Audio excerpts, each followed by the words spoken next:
بعض آج کل جو انٹرنیٹ کی ایک دنیا ہو گئی اس میں بہت سارے انحرافات بہت تیزی کے ساتھ پھیل رہے ہیں. سب سے پہلی بات تو یہ دماغ میں رکھ لیجئے کہ انٹرنیٹ پہ آنے والی ہر چیز، فیس بک پہ آنے والی ہر چیز یہ اوتھینٹک نہیں ہوتی، اس میں بہت گڑبڑ ہیں. اس کے اندر جو نظریات پھیلائے جا رہے ہیں تو ظاہر آدمی مختلف اس میں مختلف افکار کو انٹرنیٹ کے اوپر دیکھتا ہے تو بعض اوقات متاثر ہوتا ہے. تو ایک چیز یہ پھیلائی جا رہی ہے کہ دانوں کی جو تسبیح ہوتی ہے اس پر ذکر خدا کرنا یہ بدعت ہے، اور اوائل اسلام میں کہیں پر بھی اس قسم کی کوئی تسبیح استعمال نہیں ہوتی تھی. دلائل میں یہ بات کہی جاتی، نہ ہمیں مکہ مدینے میں لوگ کہتے ہیں کہ کہیں کوئی اس طرح کی کوئی تسبیح نظر آتی ہے لوگوں کے ہاتھوں میں. تو بہرحال اس کا مطلب یہ ہے کہ اس پہ تسبیح کرنا بدعت ہے اور اپنی انگلیوں ہی کے اوپر تسبیح کرنی چاہیے. شد و مت کے ساتھ غیر شیعہ وہابی علماء میں خاص طور پر ناصر الدین البانی، انہوں نے اس اعتراض کو خاص طور پر اٹھایا ہے اور بہت زیادہ یہ بات پھیلائی جا رہی ہے کہ یہ بھی بدعت ہے، وہ بھی بدعت ہے، وہ بھی بدعت ہے. اور حیرت انگیز بات یہ ہے کہ جو بھی مکے اور مدینے جاتا ہے وہاں تو کوئی دکان ایسی نہیں جہاں پہ ہزاروں تسبیحاں وہاں نہ رکھی نہ رہتی ہوں. تو پتہ نہیں یہ کون افراد ہیں کہ جو یہ بات کہتے ہیں کہ مکے اور مدینے میں کوئی تسبیح نظر نہیں آتی. اور البتہ یہ ضرور ہے کہ انگلیوں پر تسبیح کرنا زیادہ بہتر ہے یا تسبیح کے اوپر تسبیح پڑھنا زیادہ بہتر ہے، اس میں کچھ علماء میں اختلاف ہے. وہ علماء جو کہ انگلیوں پر تسبیح پڑھنے کو زیادہ بہتر سمجھتے ہیں، وہ کہتے ہیں کہ کچھ علماء کا گروپ ہے ایسا جو کہتے ہیں زیادہ بہتر ہے. بدعت تو ہرگز بھی نہیں ہے تسبیح کے اوپر تسبیح پڑھنا، لیکن بہتر کون سی چیز ہے؟ تو کہتے ہیں انگلیوں پر تسبیح کرنا. کچھ علماء کہتے ہیں کہ یہ زیادہ بہتر ہے، اور اس کی دلیل سورہ یاسین کی آیت نمبر 65 ہے. الیوم نختم علی افواہہم، اور ہم قیامت کے روز ان کے منہ پر مہر لگا دیں گے. وتکلمنا ایدیہم، پھر ان کے ہاتھ کلام کریں گے، ہاتھ جو ہے وہ بولیں گے. وتشہد ارجلہم، اور ان کے پاؤں گواہی دیں گے. بما کانوا یکسبون، کہ جو کچھ یہ لوگ اعمال انجام دیتے تھے ان کے ہاتھ گواہی دیں گے، ان کے پاؤں گواہی دیں گے، ان کے ہاتھ بولیں گے اور ان کے پاؤں باقاعدہ گواہی دیں گے کہ یہ لوگ کیا عمل کرتے رہے ہیں. تو علماء اس آیت کو بیس بناتے ہیں اور کہتے ہیں کہ جب ہم انگلیوں کے اوپر یہ تسبیح پڑھتے ہیں تو کیونکہ ہاتھ پاؤں گواہی دیں گے اعمال کی، تو یہ انگلیاں بھی ہمارے ذکر خدا کی گواہی دیں گی، تو ان کے اوپر تسبیح کا پڑھنا زیادہ بہتر. اعضاء و جوارح کی گواہی میں کیونکہ انگلیاں بھی شامل ہیں تو لہٰذا تسبیح انگلیوں پہ پڑھنا زیادہ بہتر ہے. کچھ علماء کا نظریہ یہ. اور یہی وجہ ہے کہ آپ نے سنا ہوگا کہ واجب نمازوں کے لیے تو یہ ہے کہ ایک جگہ مخصوص بناؤ،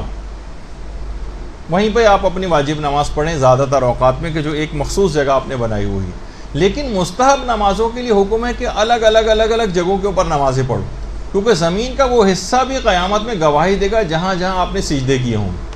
تو کوشش یہ کریں کہ مستحبات اور نوافل وغیرہ جو ہیں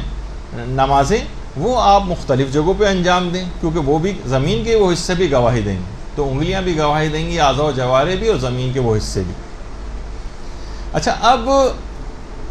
امام خمینی علیہ الرحمہ کا ایک عمل تھا، وہ یہ تھا کہ نماز کے بعد جب بھی تسبیح حضرت زہرا سلام اللہ علیہا پڑھا کرتے تھے، اللہم صلی علی محمد،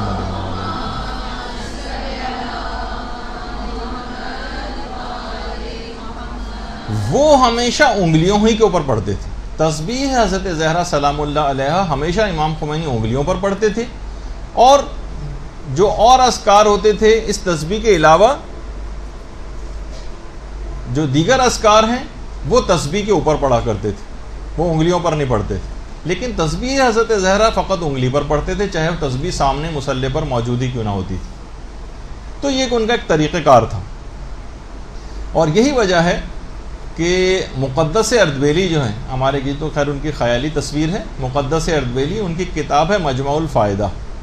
اس میں باقاعدہ مقدس اردبیلی نے یہ بات کہی ہے کہ انگلیوں پر تسبیح جو ہے وہ پڑھنا زیادہ بہتر ہے. البتہ تسبیح کے اوپر پڑھنا بھی بالکل صحیح، بلکہ بعض علماء نے تو ایک دلیل سے زیادہ بہتر بھی قرار دیا. کہا کہ اچھا، یہ جو ابھی آپ نے سنا کہ ناصر الدین البانی صاحب نے اس کے اوپر اعتراض کیا اور اس کو بدعت قرار دیا ہے، تو خود غیر شیعہ مقدس بڑے بڑے علماء میں باقاعدہ، جن کے اندر خطیب بغدادی شامل ہیں اور خود امام بخاری شامل ہیں اور امام احمد ابن حنبل بھی شامل ہیں اور ترمذی بھی ہیں، سیوطی ہیں، ابن عساکر ہیں، بہت سارے بڑے بڑے جو علماء ہیں غیر شیعہ، انہوں نے نہ صرف تسبیح کے اوپر اذکار پڑھنے کی تائید کی ہے اور بلکہ اس سلسلے میں احادیث بھی اپنی کتابوں کے اندر نقل کی ہیں۔ تو یہ بات جو پھیلائی جا رہی ہے اور ہمارے لوگ بھی اس سے بڑے متاثر ہوتے ہیں، اور کچھ دن میں آپ کے پاس بھی یہ نظریہ آہستہ آہستہ کھسک کے آنے والا تھا، تو میں نے پہلے ہی سے خبردار آپ کو کر دیا کہ اس قسم کی بات اگر کبھی آپ سنیں تو آپ کے پاس اس کے دلائل موجود ہیں۔ اور خود غیر شیعہ علماء بھی اس کے قائل ہیں، جن کے نام ابھی میں نے گنوائے، اور باقاعدہ وہ حضرت عبداللہ ابن عمر کی، جو حضرت عمر کے بیٹے تھے عبداللہ ابن عمر، ان کی ایک حدیث بھی نقل کی جاتی ہے اس سلسلے میں۔ وہ خود فرماتے ہیں کہ میں نے رسول خدا کے دائیں ہاتھ میں ایک تسبیح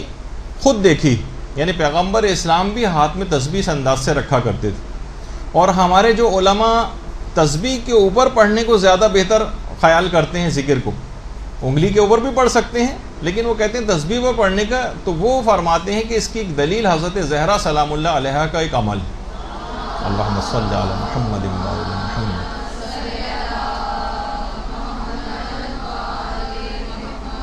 کہ حضرت حمزہ کی شہادت کے بعد، حضرت حمزہ کی شہادت کے بعد مدینہ میں حضرت حمزہ دفن ہے، یہ ان کی قبر مبارک ہے، ان کی قبر کی مٹی سے حضرت زہرا نے دھاگے کے اندر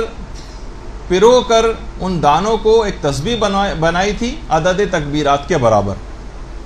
خود حضرت حمزہ کی قبر کی مٹی کو گوندھ کر حضرت زہرا نے ایک تسبیح بنائی تھی اور اس پر وہ ذکر خدا کیا کرتی تھی۔ صاحب جواہر نے، جن کی بہت مشہور کتاب جواہر الکلام ہے، اس پہ باقاعدہ کافی ان کے اس حدیث کے سلسلے میں اس عمل کو ڈسکس بھی کیا ہے، اور کہا ہے کہ وہ آیت جو ابھی آپ نے اس سے پہلے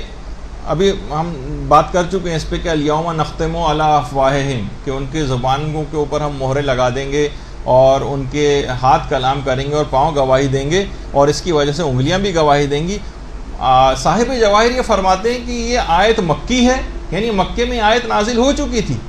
جبکہ حضرت حمزہ کی شہادت مدینے میں ہوئی، اور یہ عمل جو ہے حضرت حمزہ کی شہادت کے بعد ان کی قبر کی مٹی کو گوندھ کر اس سے تسبیح بنانا، یہ اس مکی آیت کے نازل ہونے کے بعد حضرت زہرا نے کیا۔ تو اگر انگلیوں پر تسبیح کی فضیلت زیادہ ہوتی پڑھنے کی، تو کبھی بھی حضرت زہرا کم فضیلت والے کام نہ کرتی۔ جب وہ یہ واقعہ اس کے بعد ہوا ہے، یہ آیت مکی ہے، تو اگر اس میں فضیلت زیادہ تھی تو ایک کم فضیلت والی چیز کی طرف وہ کیوں جاتی؟ اس کے معنی یہ ہیں کہ اس کے اندر بھی ایک ایسی افضلیت ہے کہ جس کی بنا پر حضرت زہرا نے یہ کام کیا۔ اور پھر قبر امام حسین علیہ الصلوۃ والسلام کی مٹی، اللہم صلی علی محمد و علی محمد،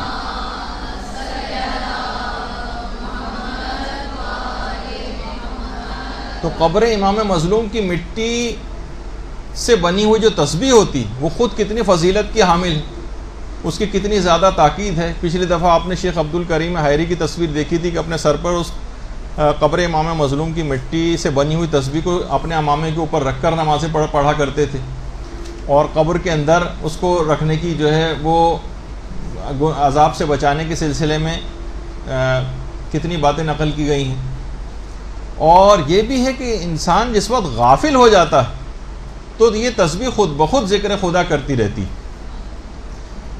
تو حضرت زہرا سلام اللہ علیہا، ان کا قول، فعل اور تقریر بھی حجت، یعنی جو کام انہوں نے کیے، جو باتیں انہوں نے کہیں، جو کوئی عمل ان کے سامنے ہوا اور وہ خاموش رہیں، جس طرح ائمہ کے قول و فعل و تقریر حجت ہوتے ہیں،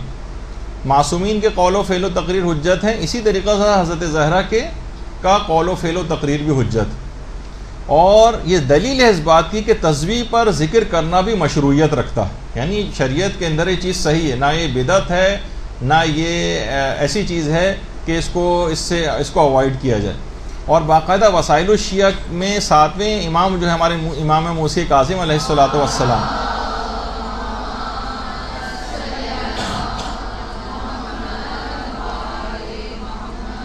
اس کی 6ٹھی جلد میں وسائل الشیعہ کی خود امام کی ایک حدیث ہے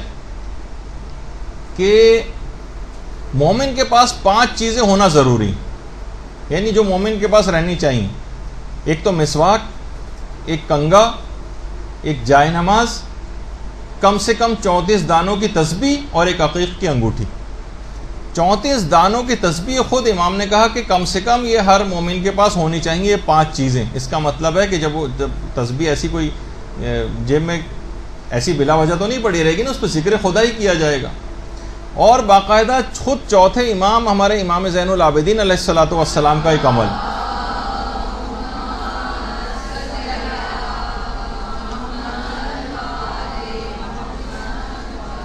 کہ چوتھے امام کو جب دربار یزید میں بلایا گیا تھا اور یزید کے ساتھ باقاعدہ امام کا ایک مکالمہ ہوا تھا،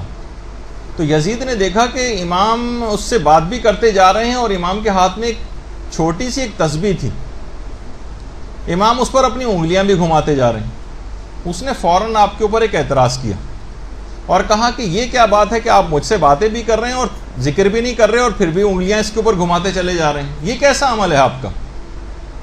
تو امام نے اس کا جواب دیا کہ میرے بابا نے میرے جد سے نقل کیا ہے کہ پیغمبر اسلام نماز صبح کے بعد گفتگو نہیں فرماتے تھے اور تسبیح لے کر ذکر خدا کیا کرتے تھے، اور جب ذکر خدا تسبیح کے اوپر کر لیتے تھے تو اس کے بعد جس سے بھی باتیں کرنا چاہتے تھے باتیں کرتے تھے،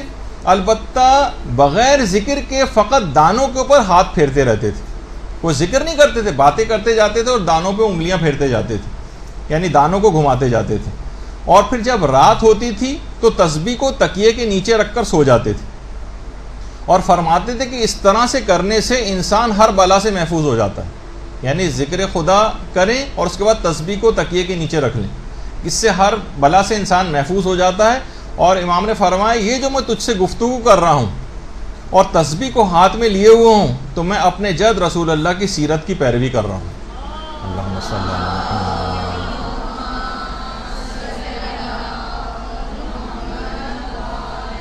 باقاعدہ بہار الانوار کی 45ویں جلد کے اندر پورا یہ واقعہ موجود ہے. اور علماء نے کہا کہ اس کی افضلیت کی ایک اور دلیل بھی ہے تسبیح کے اوپر ذکر خدا کرنے کی، کہ اس کے اندر دونوں چیزیں جمع ہو جاتی ہیں. تسبیح میں دونوں فضیلتیں حاصل ہوتی ہیں، اس پہ انگلیاں بھی خود بخود گھوم رہی ہوتی ہیں اور تسبیح پر پڑھنے کا بھی ثواب مل رہا ہوتا ہے.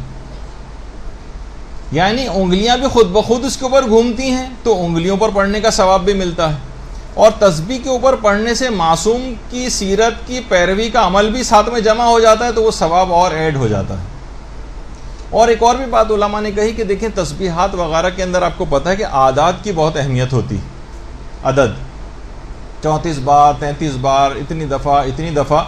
انگلیوں کے اوپر پڑھنے میں ایک مسئلہ یہ ہو سکتا ہے کہ انسان بھول جائے کہ اس نے کتنی دفعہ پڑھا ہے، لیکن تسبیح کے اندر آپ کا عدد آپ کو پتہ چل جاتا ہے کہ میں نے کتنی دفعہ پڑھا ہے. اس کے اوپر مارک ہوتے ہیں، باقاعدہ وہ ایک امام ہوتا ہے اس کے اندر، اس کو آپ کو پتہ ہوتا ہے کہ کتنی چیز میں کتنی دفعہ پڑھ چکی ہوں.